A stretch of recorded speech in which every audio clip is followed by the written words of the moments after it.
నమస్తే, welcome to new TV Telugu.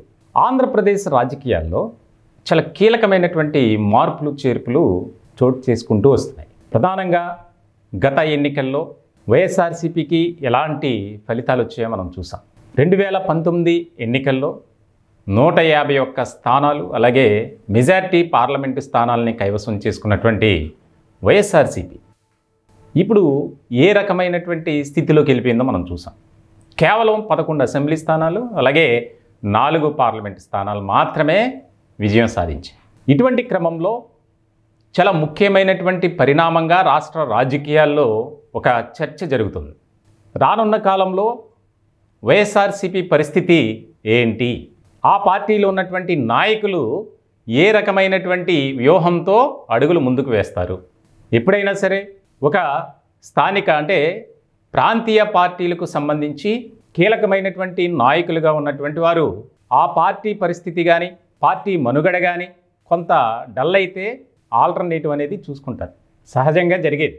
అందులోనూ మన 2 తెలుగు రాష్ట్రాల్లో అది మరీ ఎక్కువ. తమ రాజకీయ ప్రాబల్యం, రాజకీయ మనుగడ సాధించడం కోసం, కొనసాగించడం కోసం రకరకాల ఎత్తులు, పై ఎత్తులు, వ్యూహాలు, ప్రతి వ్యూహాలు వేస్తుంటారు. సహజమే. ఇటువంటి క్రమంలో ప్రస్తుతం వైఎస్ఆర్సీపీలో క్యాడర్ అంతా అయోమయంలో ఉంది, సైలెంట్ మోడ్లోకి వెళ్ళిపోయింది. ఇటువంటి క్రమంలో తాజాగా జరుగుతున్నటువంటి పరిణామాలు ప్రధానంగా వైఎస్ఆర్సీపీలో ఫ్యాన్కు ఎదురుగాలి, ఫ్యాన్కు తిరిగేలేదు, ఇలా రకరకాల ప్రచారాలు జరిగాయి. ఇటువంటి సందర్భంలో మాజీ ముఖ్యమంత్రి వైఎస్ఆర్సీపీ అధినేత వైఎస్ జగన్మోహన్ రెడ్డి ఆయన ఒక కీలకమైనటువంటి నిర్ణయం తీసుకున్నారు. అదే ఈ నెల 15వ తేదీ నుంచి తాడేపల్లి క్యాంప్ కార్యాలయం కేంద్రంగా ప్రజా దర్బార్ అనే ఒక కార్యక్రమాన్ని నిత్యం నిర్వహించాలి. అలాగే మధ్యలో ఆయా నియోజకవర్గాలు, దాదాపుగా ఆంధ్రప్రదేశ్లో ఉన్నటువంటి 175 నియోజకవర్గాల్లో 25 పార్లమెంటు స్థానాల్లో పర్యటిస్తూ అక్కడ ప్రజలతో మమేకమవుతూ కూటమి ప్రభుత్వం అవలంబిస్తున్న, అలాగే ప్రవేశపెడుతున్న పథకాలు కానీ చేపడుతున్నటువంటి అభివృద్ధి కార్యక్రమాల మీద కొంత ప్రజాభిప్రాయ సేకరణ చేయాలి. ఆ దిశగా జగన్మోహన్ రెడ్డి అడుగులు ముందుకు వేస్తున్నారు. ఇప్పుడు ఆంధ్రప్రదేశ్ రాష్ట్ర రాజకీయాల్లో ఇది ఒక కీలకమైనటువంటి పరిణామంగా చర్చ జరుగుతుంది. ముఖ్యంగా ఎన్నికల ఫలితాల అనంతరం చాలామంది నాయకులు సైలెంట్ అయిపోయారు. ప్రస్తుతం పార్టీలో నిశ్శబ్దం అనేది ఎక్కువగా కనిపిస్తుంది. దీనికి రకరకాల కారణాలు ఉన్నాయి. కొంతమంది అయితే జగన్మోహన్ రెడ్డి ఏకపక్ష నిర్ణయాలు, ఆయన అనుసరించినటువంటి విధి విధానాలు ఏవైతే ఉన్నాయో వాటిని బట్టే పార్టీలో ఇటువంటి పరిస్థితులు ఏర్పడ్డాయి. ఘన విజయం సాధించాల్సినటువంటి పార్టీకి ఈ రకమైనటువంటి పరాభవం ఎందుకు ఎదురైంది, కాబట్టి ఈ పార్టీలో ఉండటం కంటే ప్రత్యామ్నాయం వెతుక్కోవటం మనకి మంచిది అనే భావనలో కొంతమంది నాయకులు ఉన్నారు. ఇటువంటి సందర్భంలో ఈ ప్రజా దర్బార్ ద్వారా ప్రజలకు దగ్గరవ్వటం, ముఖ్యంగా పార్టీ క్యాడర్ని కాపాడుకోవాలి. ఎందుకంటే పక్క రాష్ట్రం మనం చూసాం, తెలంగాణలో ఏ రకమైనటువంటి ఫలితాలు వచ్చాయో. 2 సార్లు విజయం సాధించినటువంటి బీఆర్ఎస్ 2 పర్యాయాలు అంటే 10 ఏళ్ల పాటు రాష్ట్రాన్ని ఏలినటువంటి పరిస్థితి. అసలు తెలంగాణలో బీఆర్ఎస్ తప్ప వేరొక పార్టీ అనేది రాదు, ఆ పార్టీ పేరు కనిపించదు, వినిపించదు, ఇలా రకరకాల ప్రచారాలు జరిగాయి. ముఖ్యంగా బీఆర్ఎస్ పార్టీలో అయితే గులాబీ నేతలు వారికి ఇష్టం వచ్చినట్లు వ్యవహరించారు.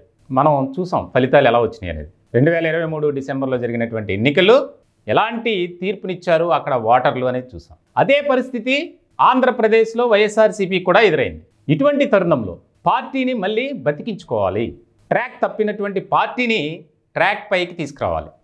దానికి ఏ విధంగా వెళ్ళాలి, ఎలాంటి విధి విధానాలను అనుసరించాలి, పార్టీలో ఉన్నటువంటి నాయకులకు, కార్యకర్తలకు ఒక నమ్మకాన్ని కలిగించాలి. వచ్చేటువంటి స్థానిక సంస్థల ఎన్నికలు కానీ రకరకాలుగా ఆయా ఎన్నికలు ఉంటాయి. ఇటువంటి క్రమంలో ముఖ్యంగా క్యాడర్ని బలోపేతం చేయాలి. అలాగే ప్రజల్లో ఒక విశ్వాసాన్ని, నమ్మకాన్ని కూడా మనం కలుగు చేయాలి. అంటే దానికి సంబంధించి ఒక కొత్త వ్యూహంతో ముందుకు అడుగులు వేయాలి అనేది ఇప్పుడు బిగ్ టాస్క్గా జగన్మోహన్ రెడ్డి ముందు ఉంది. దీనికి సంబంధించి ఇప్పటికే దాదాపు అనేక పర్యాయాలు ఉన్నటువంటి నేతలతో అందుబాటులో సమావేశాలు, చర్చా కార్యక్రమాలు జరిగాయి.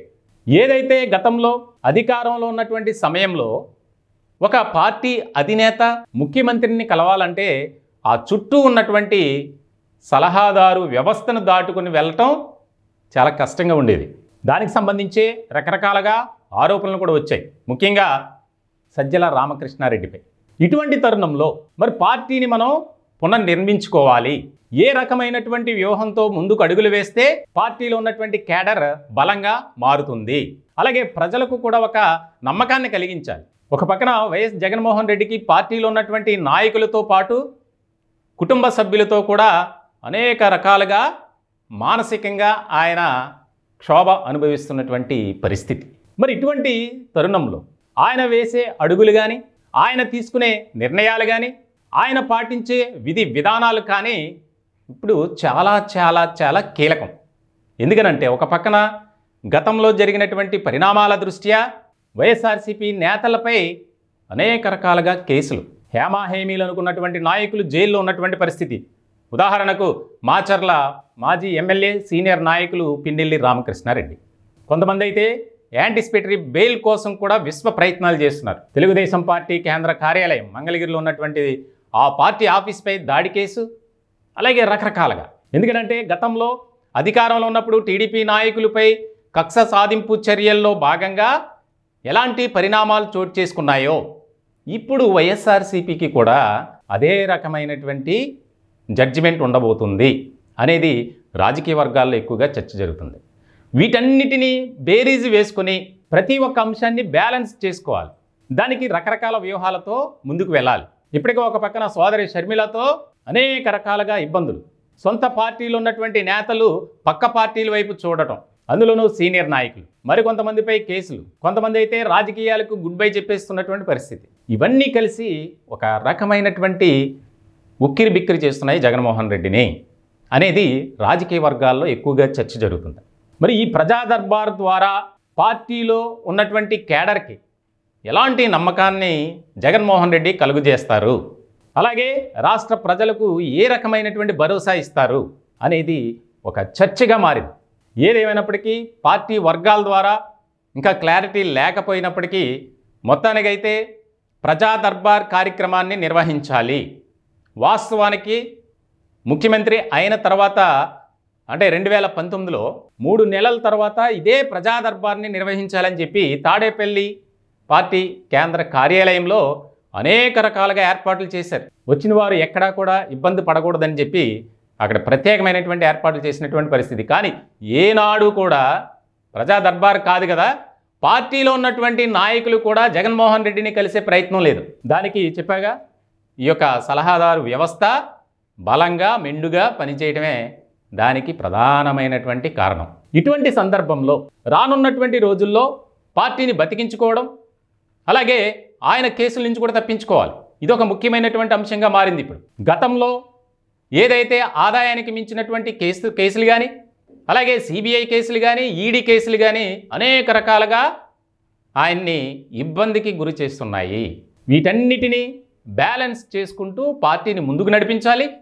అలాగే పార్టీలో ఉన్నటువంటి ఏదైతే డిస్టర్బెన్సెస్ ఉన్నాయో వాటిని క్లారిటీగా అన్ని సమస్యలు పరిష్కరించుకోవాలి. ఈ రకమైనటువంటి విధానంతో ఎలాంటి సక్సెస్ సాధిస్తారు అనేది కూడా చాలా కీలకమైనటువంటి పరిణామంగా రాజకీయ వర్గాల్లో చర్చ అయితే బాగా జరుగుతోంది.